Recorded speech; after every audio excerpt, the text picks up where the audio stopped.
RMC, l'after-foot. Nicolas Villas. Si vous ne le savez pas encore, du 15 juin au 13 juillet, les États-Unis vont accueillir la Coupe du Monde des clubs de la FIFA. Et pour la première fois, il y aura 32 équipes qui vont s'affronter. Édition nouvelle formule qui sera à vivre en radio sur RMC et en télé sur DAZN. Et nous, on va vous présenter les équipes une par une dans ce podcast. Dans cet épisode, j'en bafouille, on part au Brésil, à Rio de Janeiro, à la découverte d'un club qui sera l'un des adversaires du Paris Saint-Germain en phase de groupe de cette Coupe du Monde des clubs, le Botafogo.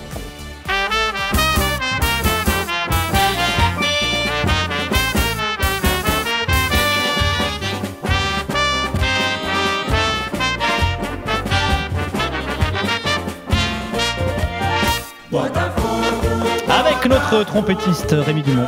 Bonjour. Ça va ou quoi? Ça va et toi? Très bien, tu joues très bien de la trompette. Merci. Avec notre batteur Loïc Moreau. Salut Nico, j'ai envie de danser la carioca avec toi. C'est vrai? Ouais. Ah ouais, c'est pas mal. Il est marrant le Rémi, je trouve, à Botafogo. Ça déchire pas mal. Alors je le disais, Rémi, le Botafogo sera l'un des clubs qui affrontera le Paris Saint-Germain en phase de groupe de ce mondial des clubs. Ouais, dans le groupe B comme Botafogo, comme Brésil, comme Bababa. Puisque le 15 juin, ce sera à Seattle à 19h à Seattle. Le 19 juin contre le PSG à 18h à Los Angeles. Et le 23 juin contre l'Atlético de Madrid à Los Angeles aussi. Donc un groupe assez relevé.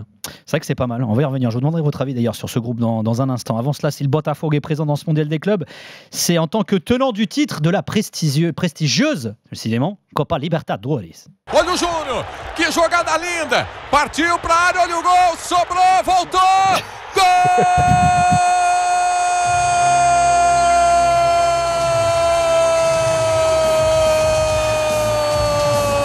Golaço de Júnior Santos!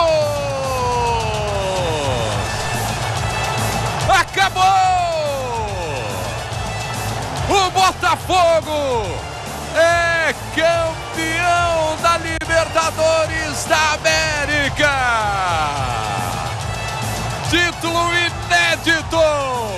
Et ouais, titre inédit, comme dit le commentateur à la fin, succès 3 en finale face à un autre club brésilien, l'Atlético Mineiro. Alors Loïc, cette Libertadores, c'était une première d'ailleurs pour le Botafogo. Ouais, première de l'histoire du club, une saison remarquable puisque Botafogo a aussi été champion du Brésil, fait le doublé, son quatrième titre, pardon. Oui, c'est ça, son quatrième titre.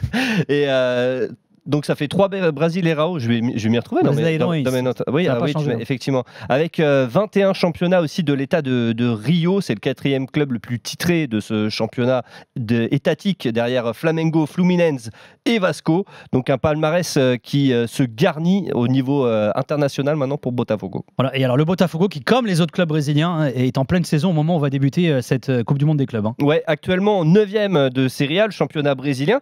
Alors Botafogo est sur une bonne dynamique, avec 5 victoires notamment sur ses 7 derniers matchs, et reste notamment sur une belle victoire face au Santos de Neymar, qui s'est pris un peu pour Maradona d'ailleurs, en marquant délibérément de la main. Ah ouais? Ouais, sauf que ça n'a pas marché, n'est pas Dieu qui veut. Et non, Neymar il s'est fait gauler et il s'est fait expulser, et du coup ça a permis à Botafogo de l'emporter 1-0. Donc effectivement Botafogo qui a tendance à revenir dans ce championnat. Est-ce que sa forme actuelle va lui permettre de briller en Coupe du Monde des clubs? Ça on le verra dans quelques jours. On rappelle, il y a 4 clubs brésiliens d'ailleurs dans cette Coupe du Monde des clubs également. Alors Botafogo, Rémi, c'est l'un des clubs de la galaxie John Textor. L'un des 4 clubs, puisque Botafogo depuis 2021, Crystal Palace en Angleterre depuis 2021 aussi, Molenbeek en Belgique depuis 2022 et évidemment Lyon depuis 2022. Il a gagné une Copa Libertadores en 2024, on le disait, puis le championnat du Brésil en 2024 également. Voilà, et 2 Coupes de Rio aussi. Oui. C'est vrai que c'est le seul club finalement avec qui il a gagné pour l'instant, Botafogo. Pour l'instant, ouais. Et il y a une déclat quand même qui a fait pas mal parler, c'est celle du président du club, Durcésio Melo, président du Botafogo, qui déclarait à ESPN Brésil en 2023. Il a 4 clubs, dit-il en parlant de Textor, mais sa passion c'est le Botafogo. Le reste de son portefeuille, ce sont des investissements. Son chouchou, c'est le Botafogo. Ils ont dû kiffer quand même à Lyon, non?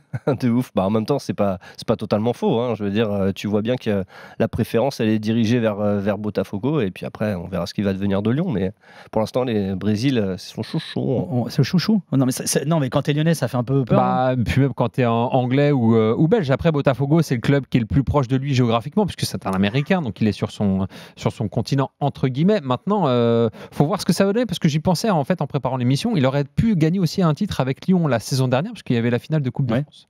C'est vrai. Voilà. C'est vrai. Mais c'est vrai qu'il a fait beaucoup de prises de parole, il en fait beaucoup plus des prises de parole à Botafogo qu'à Lyon également. Ouais, et puis il y a eu son doublé avec Copa Libertadores avec Arthur Georges. Enfin, ça a marqué les esprits. C'est un peu l'aboutissement entre guillemets de ce qu'il a voulu faire avec les clubs de sa galaxie. Pour l'instant, il n'y est pas arrivé à Lyon, donc bon, on peut comprendre aussi qu'il est un petit faible pour Botafogo. Et d'ailleurs, c'est assez marrant et ça peut s'expliquer par les résultats aussi, mais il n'a pas du tout la même image au Brésil qu'il peut avoir en France, d'ailleurs notamment. Ouais, parce qu'en plus il n'y a pas de DNCG aussi là-bas, elle est moins stricte. Non, mais c'est ça, parce que quand Lyon allait pas bien et qu'il y avait pas mal d'histoires financières, de problèmes financiers qui étaient relevés, notamment sur le site de RMC Sport, lui, on l'a vu célébrer au Brésil avec les titres de Botafogo. Donc c'est sûr que ça passe pas très bien niveau aux côtés des Lyonnais.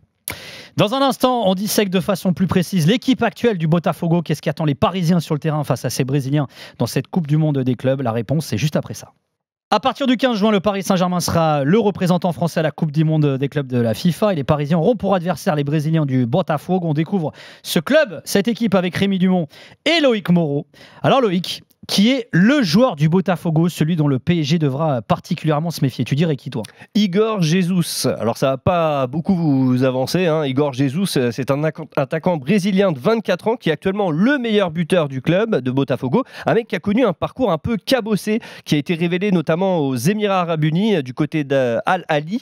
Alors à l'époque, il est même sélectionnable par le sélectionneur des Émirats Arabes Unis, mais il a été convoqué pour la première fois en équipe du Brésil en octobre dernier par Dorival Junior, et c'est quelqu'un qui a une cote qui est quand même en train de grimper, puisqu'il va peut-être disputer ses derniers matchs avec Botafogo. Il est notamment courtisé en Angleterre du côté de Nottingham Forest, qui a fait une belle saison et qui a terminé 7e de Première Ligue. C'est vrai qu'il a que 24 ans, et d'ailleurs il était dans la présélection, la première liste de Carlo Ancelotti également. C'est vrai que ce sera certainement un joueur à suivre. Alors la saison n'est pas ouf pour l'instant pour lui, 5 buts en 20 matchs. Ouais, effectivement, 5 buts en 20 matchs. Alors après, on l'a dit, Botafogo, et on le redira, Botafogo, ils ont eu un peu de mal, notamment en début de saison, et Igor Jesus lui aussi, donc il n'a pas joué notamment la dernière rencontre contre Santos, mais c'est quand même quelqu'un dont il faudra potentiellement se méfier, surtout s'il s'en va juste derrière la Coupe du Monde. Alors au-delà d'Igor Jesus qu'on va peut-être découvrir dans ce mondial des clubs, il y a pas mal de visages connus de la Ligue 1, mais pas que dans cette équipe du Botafogo. Ouais, on va commencer par les anciens lyonnais. Gefinho, 25 ans, brésilien qui est passé par Lyon de janvier 2024 à janvier 2025. Il a joué 21 matchs, marqué 3 buts et délivré 3 passes décisives. C'est plutôt pas mal. Il y a aussi Marsal, l'ancien lyonnais et guingampais, 75 matchs avec Lyon, 35 avec Guingamp, mais 0 trophée en France. Et il y a Alex Telles, le brésilien, 12 sélections avec le Brésil, qui est revenu au club depuis septembre 2024. Il est passé par Porto, l'Inter, Galatasaray, Manchester, Séville, Manchester United et Al Nasser. C'est le 6e joueur le plus utilisé pour le moment, parce que les deux autres, Marsal et Gefinho, sont pas des titulaires en puissance. Et puis aussi un Alan, le brésilien, 34 ans, l'ancien du Napoli, qui était courtisé pendant un moment par le PSG, qui est jamais venu à Paris, qui a finalement signé à Everton. Et à partir de ce moment-là, c'est vrai qu'il a été plutôt sur le déclin. On n'a plus vraiment entendu parler de lui. Alors il y a l'entraîneur vainqueur du Brasileirão et de la Libertadores avec Botafogo, Arthur Georges, est parti au Qatar. Ça quand même, ça a été un coup dur. C'est un autre Portugais d'ailleurs qui l'a remplacé. Il y a une grosse hype des entraîneurs portugais au Brésil depuis Jorge Jesus notamment et Abel Ferreira qui est au Palmeiras, qui sera dans ce mondial des clubs aussi. C'est donc Renato Paiva qui l'a remplacé. Ouais, c'est pas forcément le plus connu. C'est un Portugais de 55 ans qui est arrivé donc fin février 2025. Il a pas mal bourlingué, Renato Paiva. Il a fait 4 pays différents, le Brésil donc, mais aussi le Portugal avec la réserve de Benfica, le Mexique et l'Équateur où il a été champion quand même. Et il a connu, on le disait, des débuts difficiles, Renato Paiva, au point que des supporters de Botafogo qui avaient réussi à trouver le numéro de John Textor l'ont inondé de messages pour lui demander de le virer au début. Ils lui ont envoyé des textors, quoi. Ouais, des textors à John. Et donc, ils ont réclamé sa démission. Alors, heureusement pour Renato Paiva, les résultats se sont arrangés. Il a un peu changé la dynamique. On le disait, ils sont 9e, donc ils sont certes en milieu de tableau, mais sur une bonne dynamique. Donc, potentiellement, John Textor ne recevra plus de messages lui intimant de virer son entraîneur. C'est vraiment des ouf.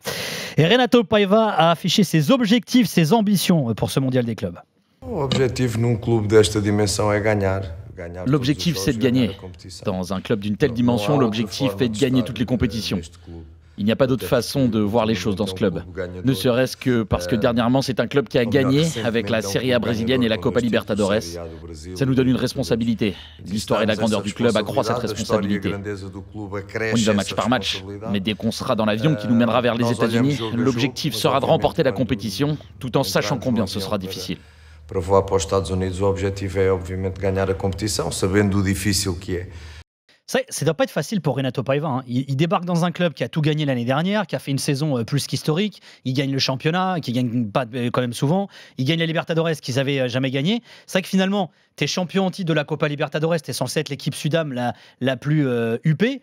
Et comme il a dit lui-même, on y va avec l'objectif de gagner, mais ils ont l'un des groupes les plus chauds aussi. Hein. Ouais, surtout que c'est leur première participation à la Coupe du Monde des clubs. Et puis quand tu vois le groupe Atlético de Madrid, Seattle et PSG, tu te dis que le PSG normalement et l'Atlético de Madrid devraient passer. Donc sachant que c'est les deux premiers de chaque groupe qui passent, ça laisse peu d'espoir pour Botafogo. T'attends quoi d'une équipe comme ça, toi? Le problème, comme disait Rémi, en plus, c'est que tu as Seattle, qui est peut-être, on va dire, l'équipe la moins cotée, la moins connue de ce groupe-là, mais qui va jouer à domicile, qui va jouer ses 3 matchs à domicile. Donc tu te dis que potentiellement, et attention, l'ambiance à Seattle, c'est quelque chose. Hein. Ah ouais? Je veux dire, pour le coup, non, c'est un délire. Les Américains, enfin les Seattleiens, bien sûr, sont très, très foot depuis la disparition notamment de leur franchise NBA. Donc il y a vraiment une ferveur à Seattle pour les sports co en général et pour le football en particulier. Et ça risque d'être le feu, effectivement, dans leur stade. Ah, ça peut être pas mal du coup.